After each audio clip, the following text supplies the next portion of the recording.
પરમ કૃપાળુ, હે પરમાત્મા, હે ભાગવત સ્વરૂપ ભગવાન, હે પ્રભુ,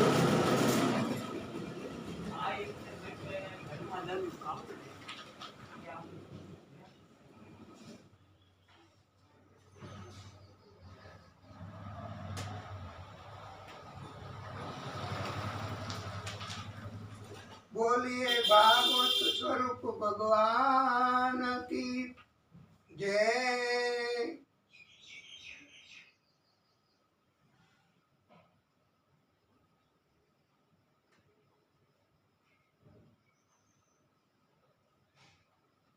नमामि हृदये शेषे लीलाक्षी राब्धी शापिनम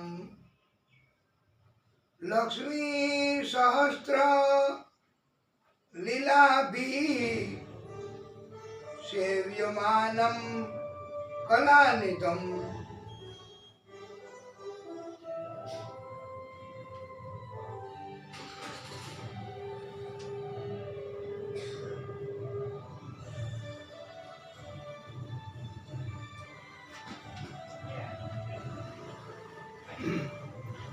बोलिए भागवत स्वरूप भगवान की जय। श्री शुक उवाच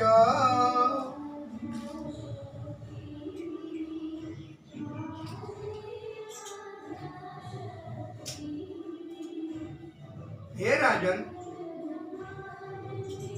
दक्षिण प्रदेश में तुंगभद्रा नामनी एक नदी, एना किनारे आत्मदेव शर्मा नामनो एक ब्राह्मण रहतो हतो। आ ब्राह्मण देव ब्राह्मण धर्मशास्त्रों में विद्वान हतो। एनी पत्नी बहुत झगड़ालू स्वभावनी, धूंधली एनु नाम। झगड़ाखोर, कंजूस, निर्दयी, बात बात में शंका करे, झगड़ा करे। ब्राह्मण ने कहे, तमे जाओ, આપણે સંતાનની પ્રાપ્તિ થાય એવું કરો। ત્યારે બ્રાહ્મણ તો થાયકો કંટાળ્યો હતો ઘરમાંથી, એટલે એ તો નીકળી ગયો। ક્યાંય મેળ ન પડ્યો એટલે પોતાનું શરીર પોતાની મેળે જ નાશ કરવા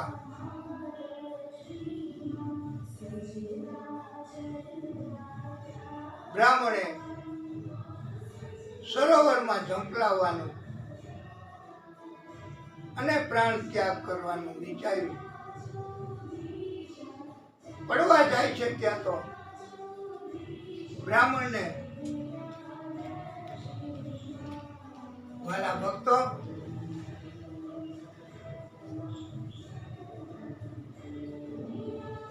એક સંતે જોયું, એને રોક્યો।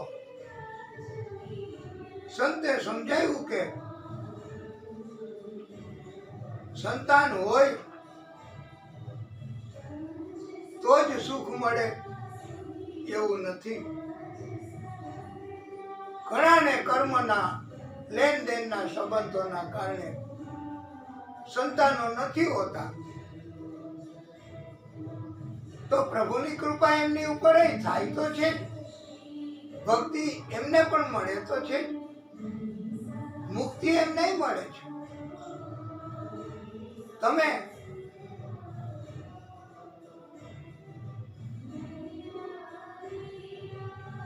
संतान जेने छे एनी सामे जुओ।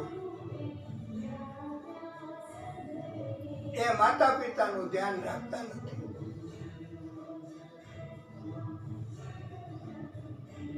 मदद કરી શકતા નથી કોઈ રીતે। અને એવા દાખલાઓ પણ આપ્યા, પણ આત્મદેવ માન્યો નથી. એને કહ્યું કે આપ સંત છો, સંત બધું કરી શકે, આપ કરી શકો છો, મારા નસીબમાં ન હોય તોય આપ સંતાન આપી શકો છો. ત્યારે સંતે અંતે એમનું કલ્યાણ કરવા અંતરિક્ષમાંથી એક ફળ મેળવી આપ્યું. આ ફળ તમારી પત્નીને ખવડાવી દેજો, ચોક્કસ દિવ્ય સંતાન થશે. ત્યારે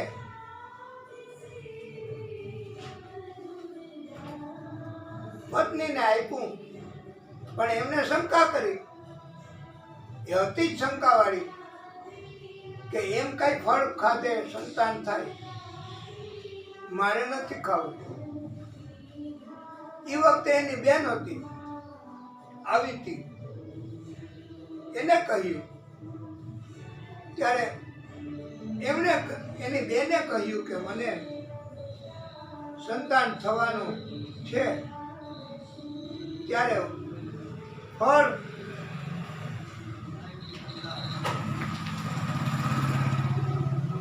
એ ન ખાઈશ, મારું સંતાન હું તને આપી દઈશ, કોઈને ખબર ન પડે, અને મને તું ધન આપજે, અમારે ધનની બહુ જરૂર છે. આવી રીતે નક્કી કર્યું અને ફળ હતું એ કોઈને ખબર ન પડે એમ ગાયને ખવડાવી દીધું.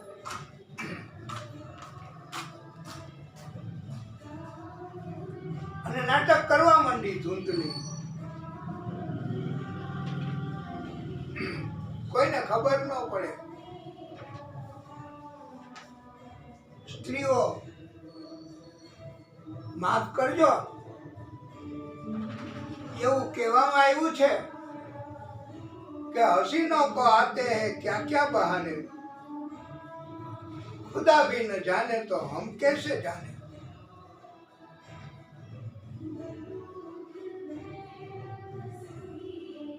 સમય પસાર થઈ ગયો. એની બેનને પાછી બોલાવી ડિલિવરી કરવાના બાને. એમને પુત્ર થયો, એ ગુપ્ત રીતે આ ધૂંધલીએ લઈ લીધો અને એમ કહ્યું કે આ મારો પુત્ર છે. એની બેને કહી દીધું કે મને કાંઈ પ્રસવ થયો નથી, કાંઈ નથી થયું. ગુપ્ત રીતે ધન લઈને તો વહી ગઈ. આનું નામ ધૂંધકારી રાખ્યું. પછી બેનને બોલાવી પાછી, આનું પાલન પોષણ કર, સ્તનપાન કરાવવા.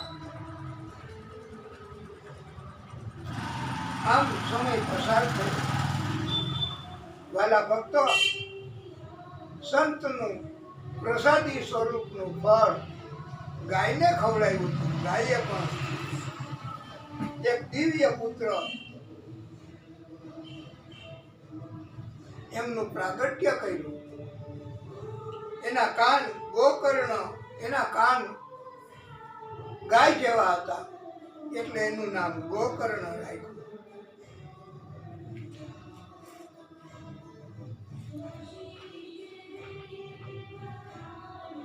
ધૂંધકારી તો વેચાતો લીધેલો, કપટ કરેલો પુત્ર બીજાને પીડા આપે, કષ્ટ આપે, અધર્મ કરે, પાપ કરે,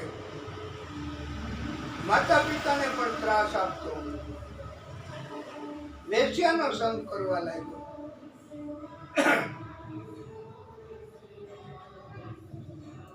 જ્યારે જાત અનુભવ થયો, ગોકર્ણ એ ઘર છોડીને યાત્રામાં નીકળી ગયા. આત્મદેવને સમજાઈ ગયું, અસારો ખલુ સંસારો દુઃખ રૂપ વિમોહ સુત કસ્ય જન્મ કસ્ય.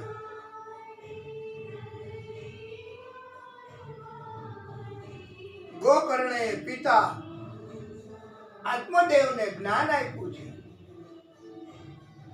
એને ગોકર્ણ ગીતા કહેવાય છે. આત્મદેવ પછી વનમાં જઈને તપ કરવા નીકળી ગયા, એને સદગતિ થઈ છે. પ્રભુની કૃપા થાય ને, કોઈ ન હોય ને તોય જંગલમાં કોણ હોય? પરમાત્મા ધ્યાન રાખે, પાલન પોષણ કરે, રક્ષણ કરે, પણ શ્રદ્ધા અને વિશ્વાસ નથી રહેતા. ભલા ભક્તો, આપણે હવે કીધું ને કે અમને ઘણી વાર શ્રદ્ધા અને વિશ્વાસ નથી રહેતા, પણ જરૂરી છે. ભાગવતે કહ્યું છે ઉપદેશ સ્વરૂપે કે વનમાં પણ પ્રભુ પરમાત્મા ધ્યાન રાખે છે. ઘરે પણ જો આવા સંતાનો હોય, સગા સંબંધીઓ આવા હોય, ધૂંધકારી જેવા, તો કષ્ટ આપે, ત્રાસ આપે, સહન ન થાય એવું કરે.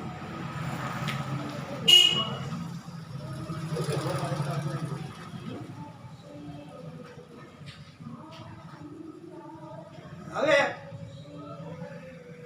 ધૂંધકારી અને એની માં એકલી બે જ રહ્યા.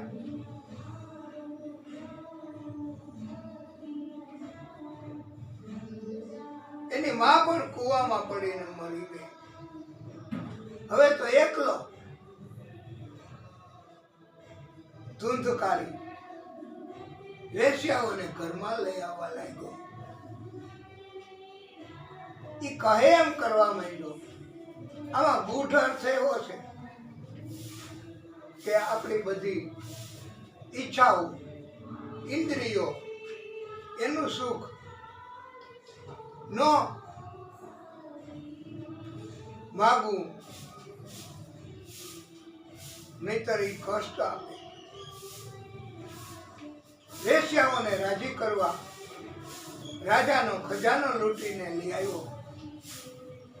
ત્યારે એમને એમ થયું કે આ ખજાનો એનું ગુપ્ત રાજાનું છે ધન. રાજાને ખબર પડશે તો એમને તો પકડી જશે, ફાંસીની સજા કરશે, આપણે મરવું પડશે. માટે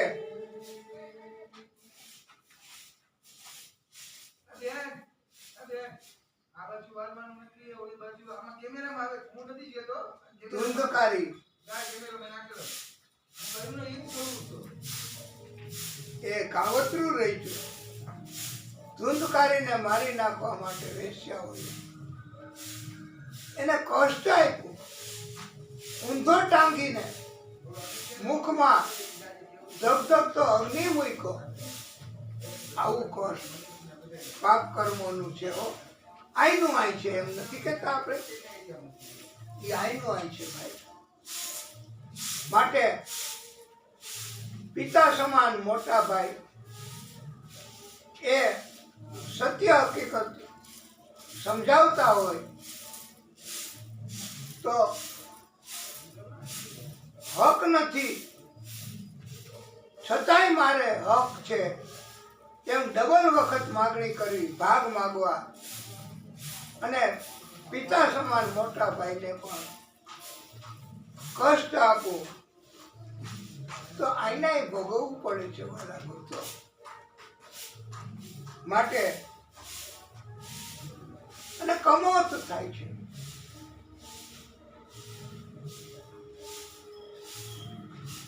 એને દાટી દીધો ને બધા વેશ્યાઓ લઈ ગઈ ધન અને વહી ગઈ. એ પ્રેત બન્યો. આવું મૃત્યુ થાય એટલે પ્રેત બને. ગોકર્ણ પાછા ફરતા ફરતા આવ્યા. ઘરમાં કોઈ નહીં, ઘર એમને આવું થઈ જાય છે ભાઈ, મિલકતોનું, મકાનનું. માટે મકાન તરફ, મિલકત તરફ અધિકાર ન જતાવવા, ભાગ ન માગવા, ભાગ ન પાડવા, શુદ્ધ કર્મ કરવા તો પ્રભુની કૃપા થાય.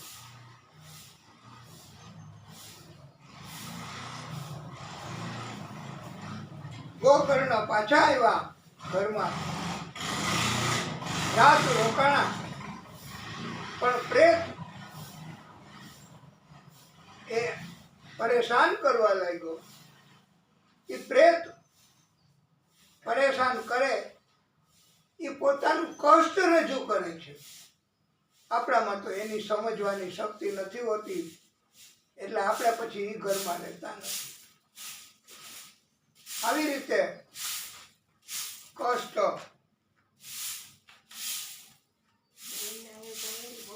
ગોકર્ણને થયું. ગોકર્ણ જાણી ગયા. એમણે જળની અંજળી છાંટી, મંત્રોચ્ચાર કર્યો, પ્રેતને વાચા આપી અને કહ્યું, હું તમારો ભાઈ છું. મારા આવા કર્મ એના હિસાબથી મારે આવી પ્રેત યોનિમાં જવું પડ્યું છે, મને આમાંથી મુક્ત કરો. ત્યારે ગોકર્ણએ કહ્યું કે હું ગયા નામના વિસ્તારમાં શ્રાદ્ધ કરીશ.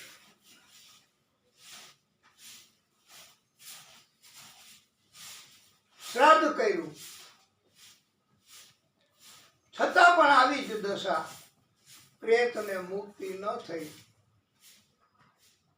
પ્રેતે કહ્યું, ભાઈ, મેં એવા કર્મ કર્યા છે દુષ્ટ કે મને ગયાના શ્રાદ્ધમાં મુક્તિ નહીં મળે. 100 વખત ગયાનું શ્રાદ્ધ કરશો તોય મને મુક્તિ નહીં મળે. ત્યારે ગોકર્ણએ કહ્યું કે હું સૂર્યનારાયણ ભગવાનને પ્રાતઃકાલે પ્રાર્થના કરીશ, ઉપાય પૂછીશ. ત્યારે સામાન્ય રીતે બધાય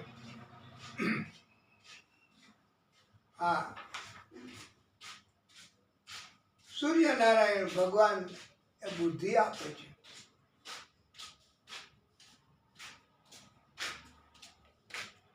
સૂર્યનારાયણ ભગવાન એ સ્વાસ્થ્ય આપે છે.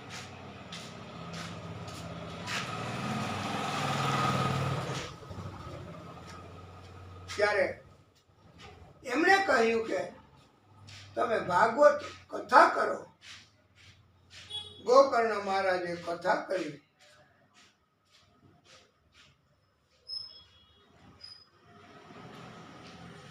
પ્રેત એમાં આવી ગયો.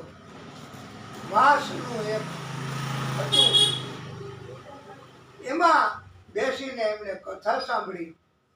એક દિવસ પૂરો થયો, એક ગાંઠ તૂટી. બીજો દિવસ પૂરો થયો, બીજી ગાંઠ. 7 દિવસ પૂરા થયા, 7 ગાંઠ તૂટી.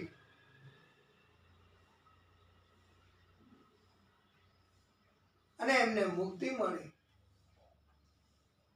ત્યારે બધાએ વતી ગોકર્ણ મહારાજે પ્રશ્ન કર્યો કે હે પ્રભુ, કથા તો બધાએ સાંભળી, તો બધાને કેમ મુક્તિ નથી મળી? જ્યારે પ્રભુએ કહ્યું છે કે એક ચિત્તે કથા માત્ર પ્રેતે સાંભળી છે. આપણે કથામાં બેઠા હોય પણ આપણું ધ્યાન કથામાં ન હોય, કા નીંદ કરતા હોય, કા ઓફિસમાં બીજા માણસો સાથે આપણું મન પહોંચી જાય. મન ચંચળ છે વાલા ભક્તો. પછી તો ગોકર્ણ મહારાજે પાછી શ્રાવણ મહિનામાં કથા કરી. બધાએ એક ચિત્તે કથા સાંભળી. જેમણે એક ચિત્તે કથા સાંભળી છે એમના સર્વ સંકલ્પ પૂરા થયા. પ્રભુએ એમને બીજો જન્મ નથી આપ્યો, મોક્ષ આપી દીધો છે.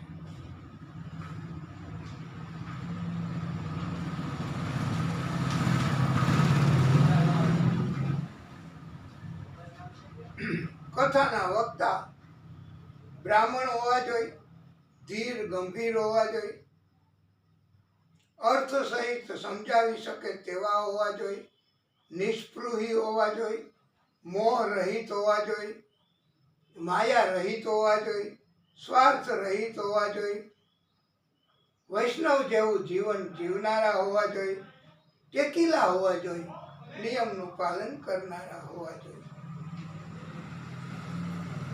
દક્ષિણા નક્કી કરીને કથા મોટે ભાગે કરતા હોય તો કથા કહેવામાં ધ્યાન ન રહે, લાલચ જાગે. યજમાનના ખર્ચે આનંદ કરવો, ઉત્તમોત્તમ ઉતારાઓ અને ભોગ ભોગવવા, આવું થાય. અને દક્ષિણા પછી આપશે કે નહીં આપે એવી શંકા જાગે. એટલે એમ કહેવાય છે કે કથાનું કોઈ મૂલ્ય લેવાનું નથી. દક્ષિણા જે આપે રાજી ખુશીથી એ સ્વીકારીને કથા કરવી, એને કહેવાય છે કથા.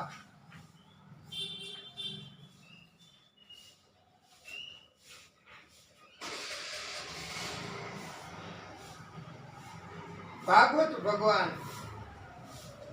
આદિશક્તિ સ્વરૂપ એ વાંગમય સ્વરૂપ છે.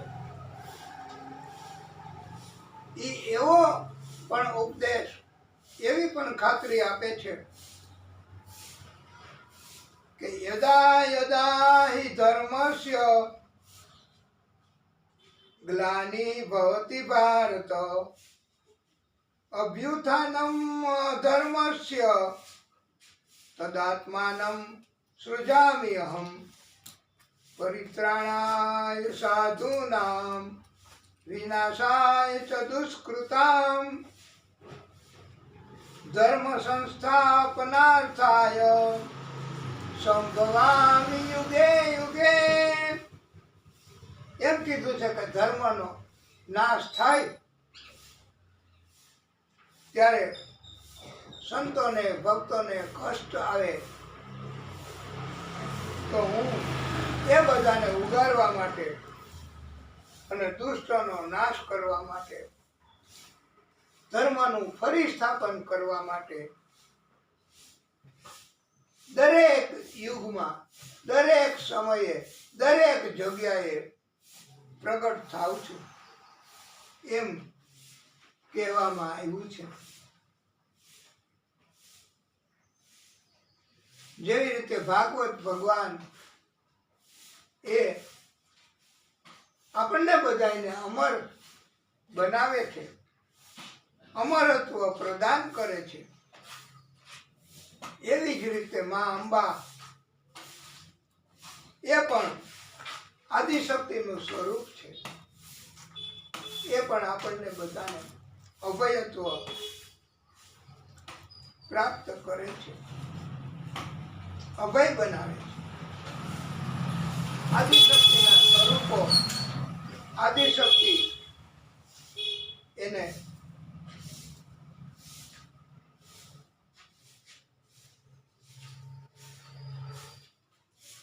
પ્રગટ થાય છે.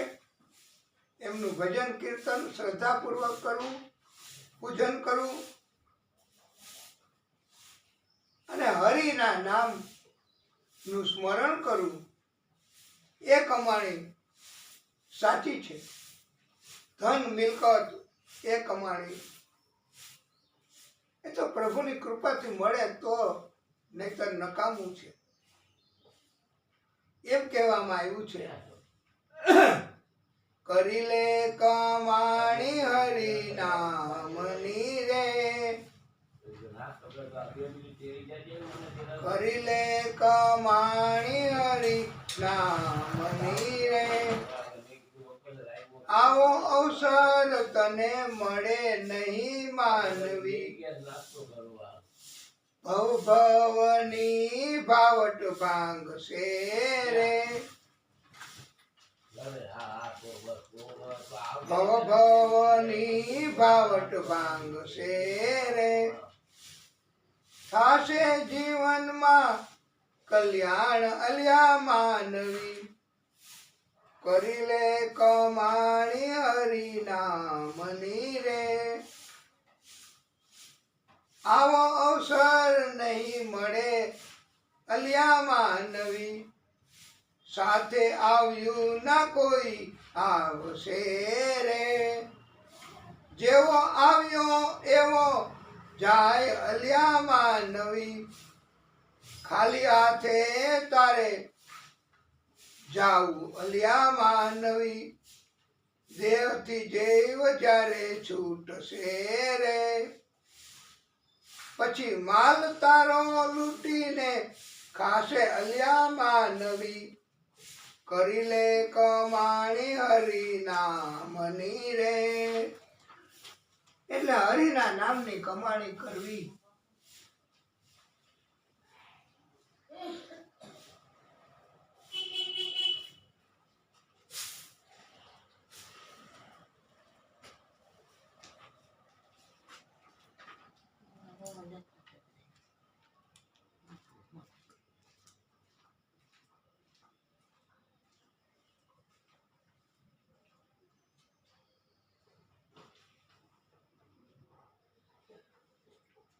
ભાગવતની કથા ભક્તિ રૂપી રસ, પ્રેમ રસ એ બધાએ પીવાનો.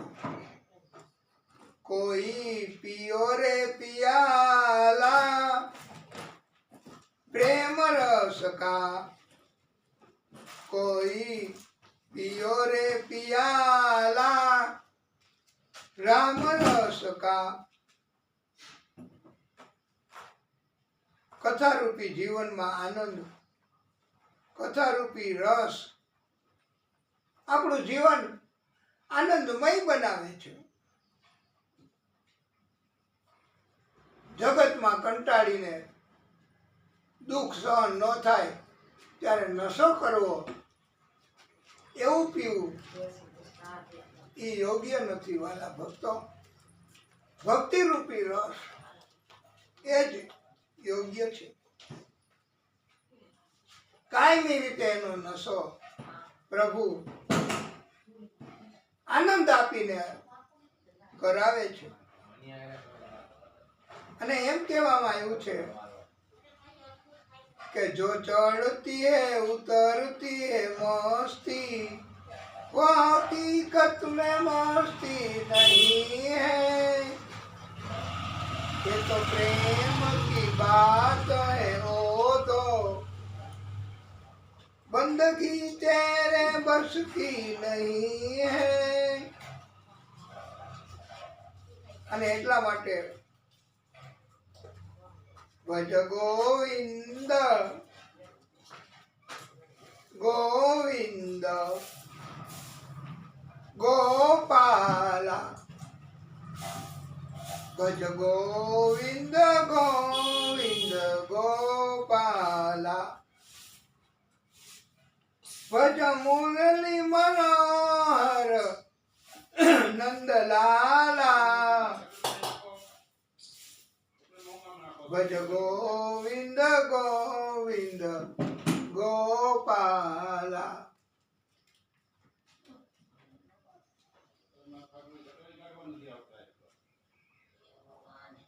પાપ કર્મો થઈ જાય તો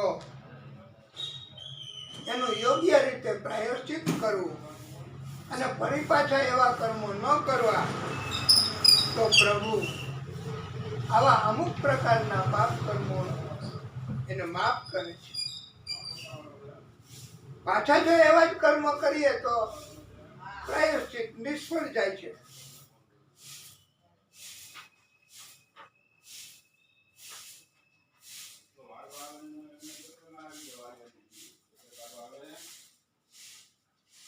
મહાદેવજી એમને કથામાં બહુ પ્રેમ છે. ભાગવતમાં મહાદેવજી એ બહુ ભાગવત એના ઉત્તમમાં ઉત્તમ વક્તા છે અને ઉત્તમમાં ઉત્તમ શ્રોતા છે. એ આ મહાદેવજી આપણે આ શિવરાત ગઈ ને એ નિમિત્તે આ કથા કરીએ છીએ.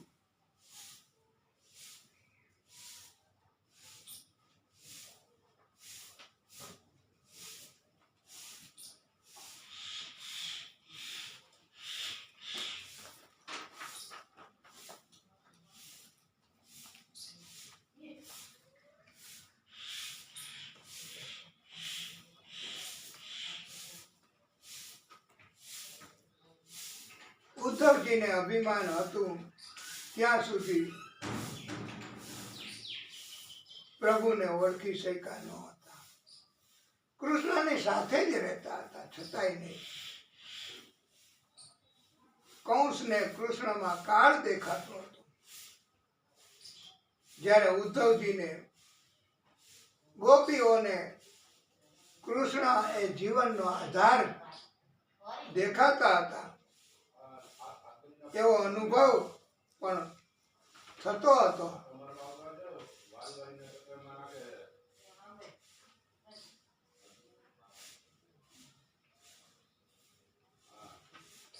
કથા દરેક તબક્કે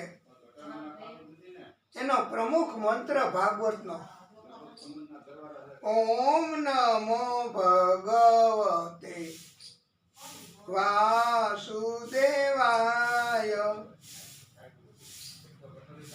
વાસુદેવાય હરિ વાસુદેવાય ઓમ નમો ભગવતે વાસુદેવાય પુરુષોત્તમ હરિ વાસુદેવાય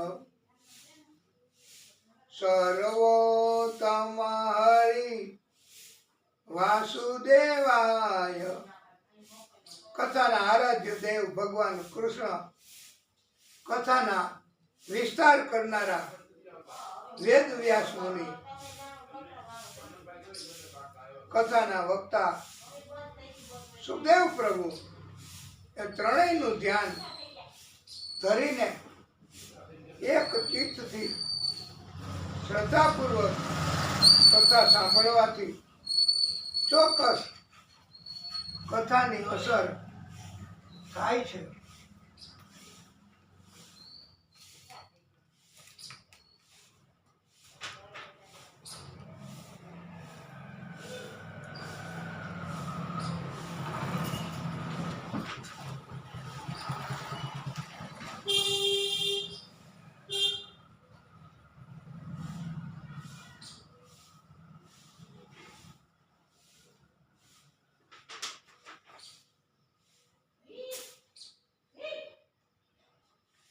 શરીરને સજાવવાનું નથી, એના ઉપર ખર્ચાઓ કરવાના નથી, ધન બચાવીને પ્રભુના કલ્યાણ માટે વાપરવું. શરીર તો ક્ષણભંગુર છે.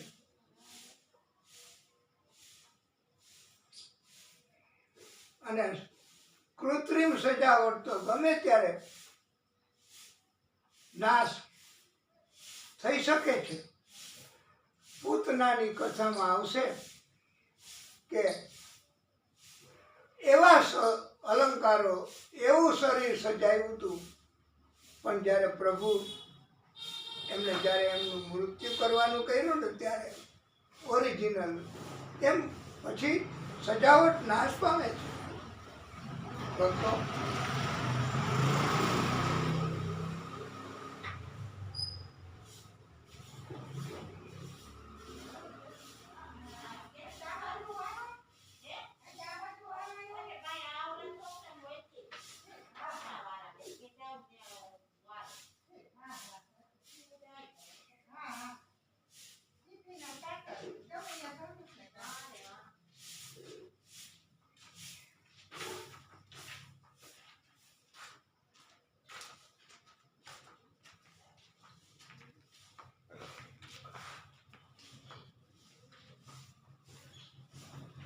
નારાયણ પ્રભુનું સ્વરૂપ,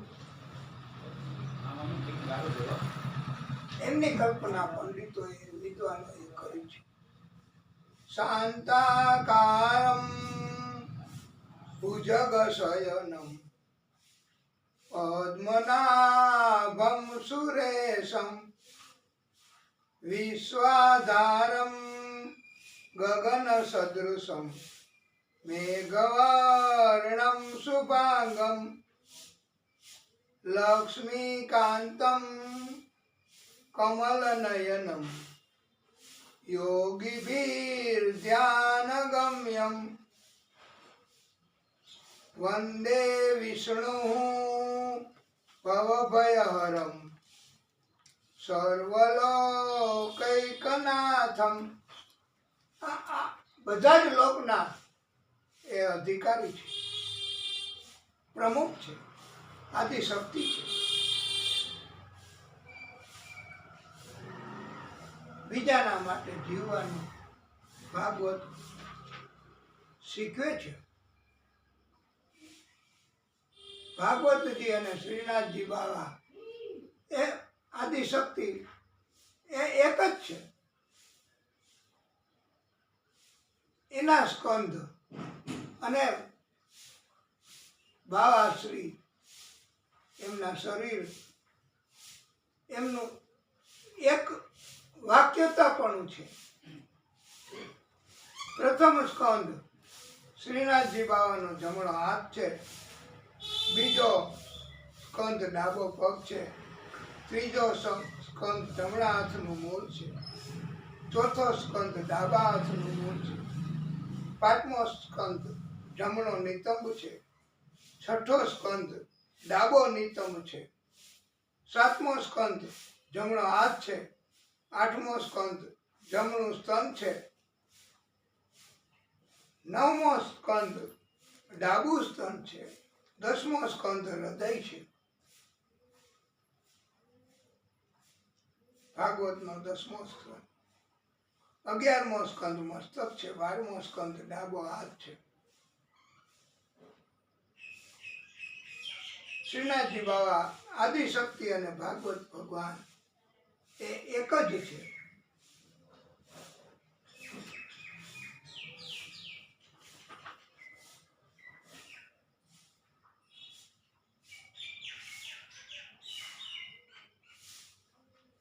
ભાગવત એ ચિંતામણી એટલે પારસ, કલ્પવૃક્ષ એનાથી પણ વધારે મહત્વ ધરાવે છે. ચિંતામણી એટલે પારસ, એ આ દુનિયાનું બધું જ આપી શકે. કલ્પવૃક્ષ એનાથી વધારે પરલોકનું પણ આપી શકે. પણ વાલા ભક્તો, ભાગવત એ તમે માગો ઈ નો આપે. નો આપે એટલે પેલા ચકાસણી કરે કે એ માગે છે પણ એના ફાયદામાં છે. ફાયદામાં હોય તો જ આપે, અથવા માગો છો એને બદલે તમારા ફાયદામાં હોય એવું કરી આપે છે. એટલે ભાગવતજીનું મહત્વ છે. નહીતર આપણી તો બુદ્ધિ કેવી, આપણે શું કરી શકીએ, શું માગી શકીએ? આપણને શું ખબર એ પડે કે શેમાં ફાયદો છે, શેમાં નુકસાન છે?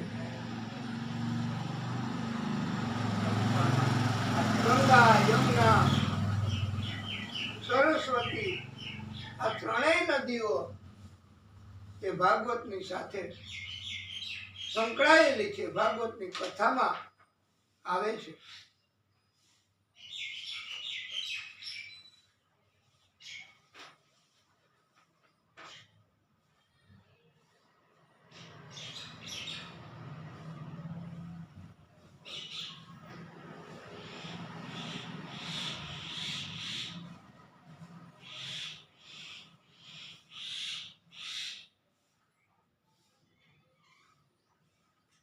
વાલા ભક્તો,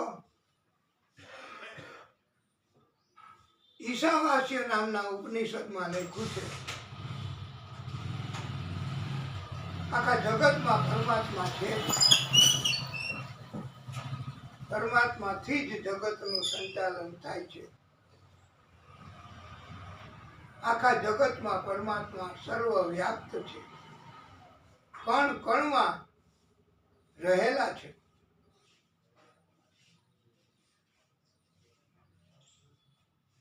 પણ પરમાત્માની અંદર જગત ન હોય એવું પણ સંભવિત છે. હરિ અનંત કથા અનંત.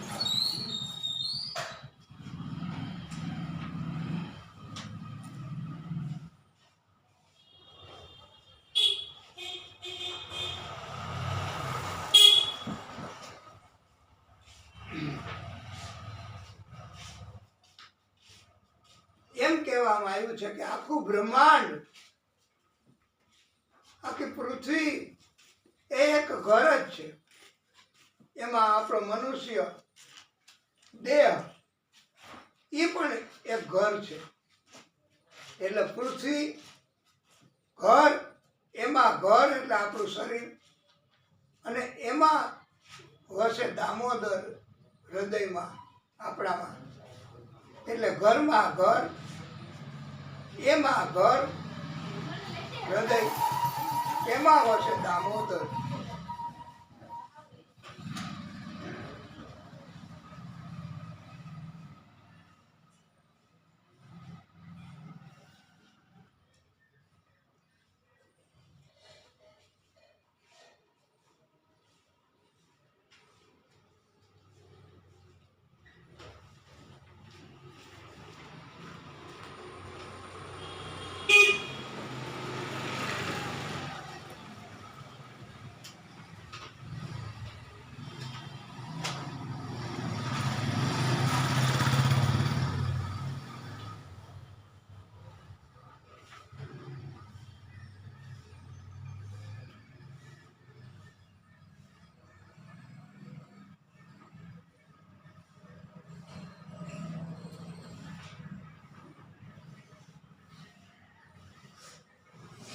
હે પરમાત્મા, હે નારાયણ પ્રભુ,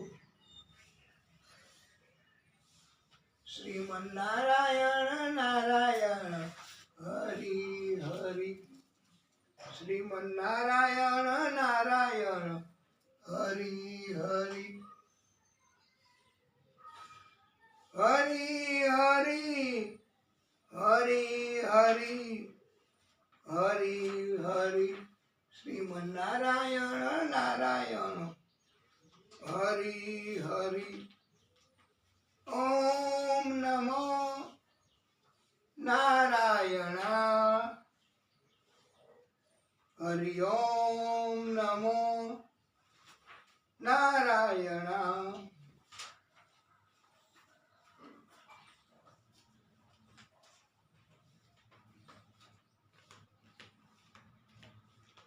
શ્રીમન નારાયણ નારાયણ હરિ હરિ.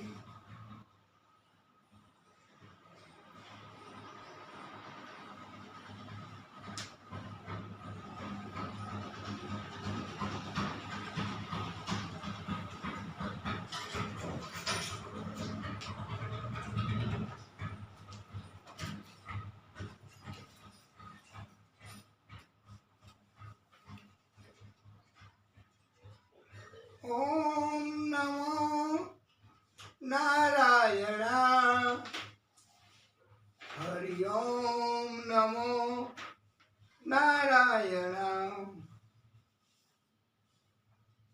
શ્રીમન્નારાયણ નારાયણ હરિ હરિ. લક્ષ્મી નારાયણ નારાયણ હરિ હરિ. ઓમ નમો નારાયણ. હરિ ઓમ નમો નારાયણ. શ્રીમન્નારાયણ નારાયણ હરિ હરિ. લક્ષ્મી નારાયણ નારાયણ હરિ હરિ.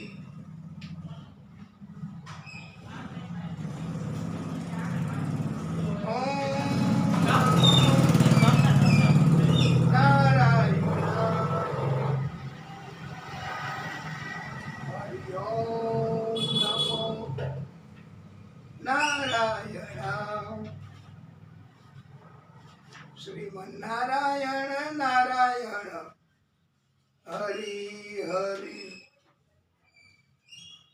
લક્ષ્મી નારાયણ નારાયણ હરિ હરિ. ઓમ નમો નારાયણ. હરિ ઓમ નમો નારાયણ. શ્રીમન્નારાયણ નારાયણ હરિ હરિ. આપણે પણ કોઈ ધૂન કાંઈ બોલવું હોય તો બોલી શકો છો. આ કથા એ આપની પણ છે જ, બધાની.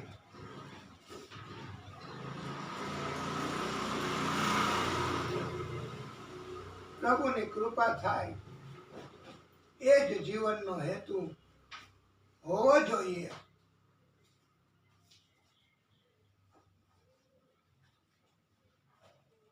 માટે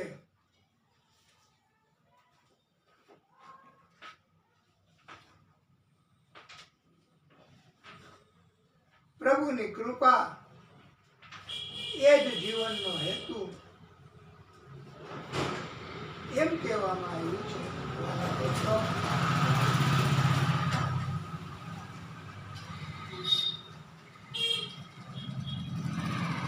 જેવી રીતે આકાશાત પતિતમ તોયમ યથા ગચ્છતિ સાગરમ સર્વદેવેન નમસ્કારઃ કેશવમ પ્રતિ ગચ્છતિ. આકાશમાંથી પાણી બુંદ એ દરિયાને મળે છે, એવી જ રીતે આપણે બધા મનુષ્ય, બધાય દેવો એના અંશ છીએ. કોઈ પણ દેવને નમસ્કાર કરવા, કોઈ પણ સ્વરૂપને નમસ્કાર કરવા એ પહોંચે છે તો એક જ જગ્યા, પરમાત્મા તરફ.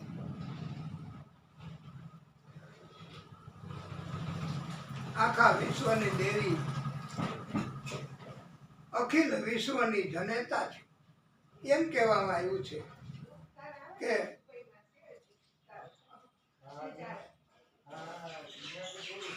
એમાં ફૂલો પડી ભવરણે ભટકું ભવાની, સૂજે નહીં લગીર કોઈ દિશા જવાની. વિશ્વંભરી અખિલ વિશ્વતણી જનેતા.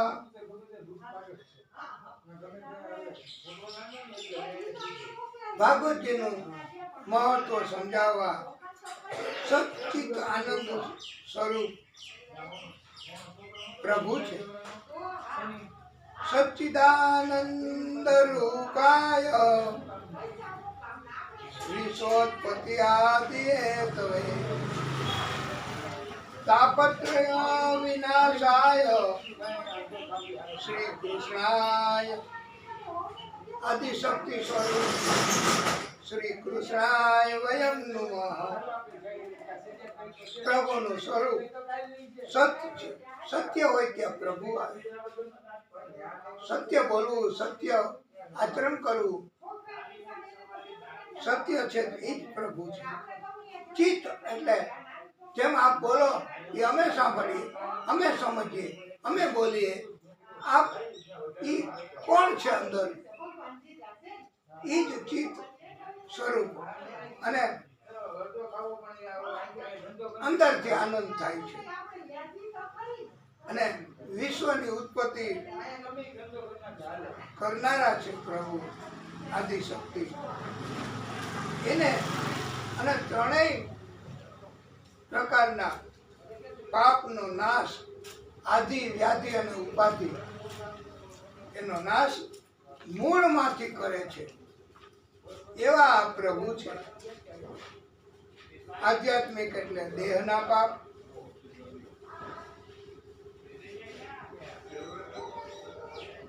દેવ તરફથી આવે કષ્ટ, તો એવા પાપ.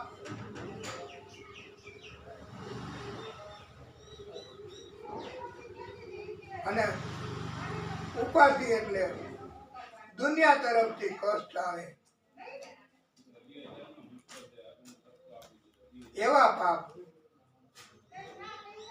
એના વિશે એમ કહેવાય છે કે દૈહિક દૈવિક ભૌતિક તાપા રામ કાજ માનુષ જાવા. રામ સિયા રામ જય જય રામ. રામ સિયા રામ જય જય રામ.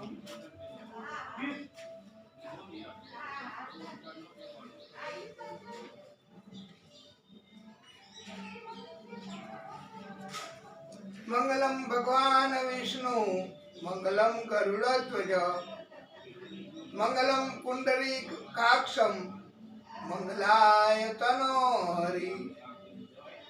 આ બધા વિષ્ણુ ભગવાનના જ નામ. બધાનું મંગલ કરનારા જ છે પ્રભુ. કથા પણ મંગલ કરનારી જ છે. પ્રભુનું વાણી સ્વરૂપ છે આ ભાગવત.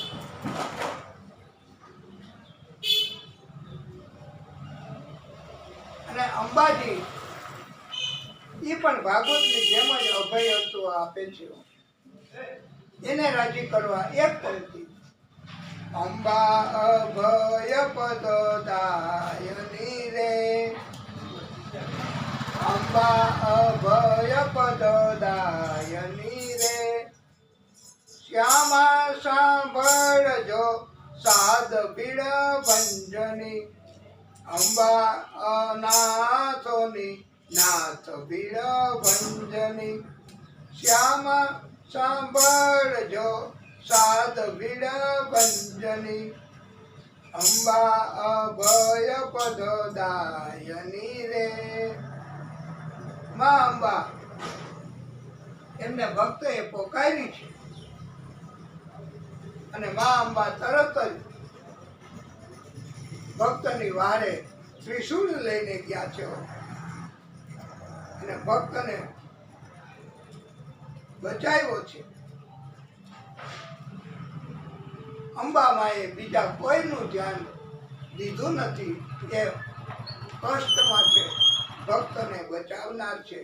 ઈ જ માં અંબા છે. રીતિ દે સિદ્ધિ દે અષ્ટ નવ નીતિ દે. वंश में वृद्धि दे बाकबानी.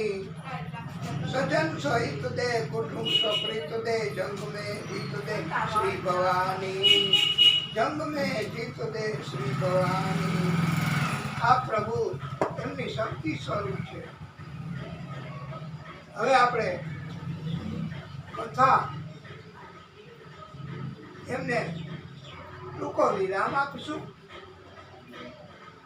પછી આપણે આગળની કથા કહીશું.